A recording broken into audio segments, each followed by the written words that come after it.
this video, we will learn 10 most interesting things about Pretty Woman. So get some popcorn and drink of your choice ready. The show is about to begin. The movie was originally titled $3,000, after the amount of money Vivian and Edward finally agree upon for her week of service, but later changed to Pretty Woman, after the Roy Orbison track used in the soundtrack. Julia Roberts doesn't actually appear on the iconic poster for the film. The woman posing in the poster is actually Roberts' stand-in, with Julia's head superimposed onto her body. On the poster, Richard Gere's hair is almost jet black, despite his hair being almost entirely silver/gray in the film. Richard Gere and Julia Roberts are 18 years apart in real life. They were 40 and 22 years old at the time of filming. Richard Gere started off much more active in his role, but Garry Marshall took him aside and said no, Richard. In this movie, one of you moves. And one of you doesn't. Guess which one you are? Julia Roberts was far from the first choice for the role of Vivian.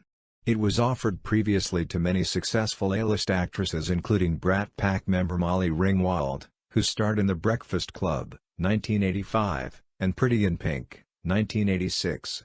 Ringwald turned it down because she felt uncomfortable with the idea of playing a prostitute. Jennifer Connelly turned down the lead role, because she was too young for the part. Jennifer Jason Leigh auditioned and won the part of Vivian, but she later changed her mind and turned it down. Michelle Pfeiffer was offered the part of Vivian, but didn't like the tone of the script. When she finally got the role, the project changed hands and wound up at Disney, who had the script reworked into Pretty Woman and offered the lead role to Meg Ryan. Ryan was a rising star at the time, but she turned them down. There was a long line of actors ahead of Richard Gere for Pretty Woman. Albert Brooks and Sylvester Stallone were offered the role of Edward, but both stars turned it down. Marshall also considered Daniel Day-Lewis, Kevin Kline, and Denzel Washington. Even John Travolta auditioned. Richard Gere wasn't terribly impressed with the role of Edward and had no idea the film would be such a worldwide hit. He said in an interview, "How would you know? It was a silly little script, and when it came to me, the part was a suit. It was like put someone in the suit, basically."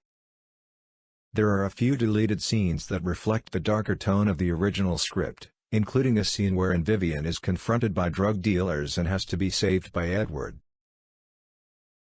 Originally, the filmmakers planned for Edward to cruise around Los Angeles in a Porsche or a Ferrari, but both companies declined to have their cars featured in Pretty Woman, because they didn't want them to be associated with prostitution. Richard Gere plays a corporate raider in this movie.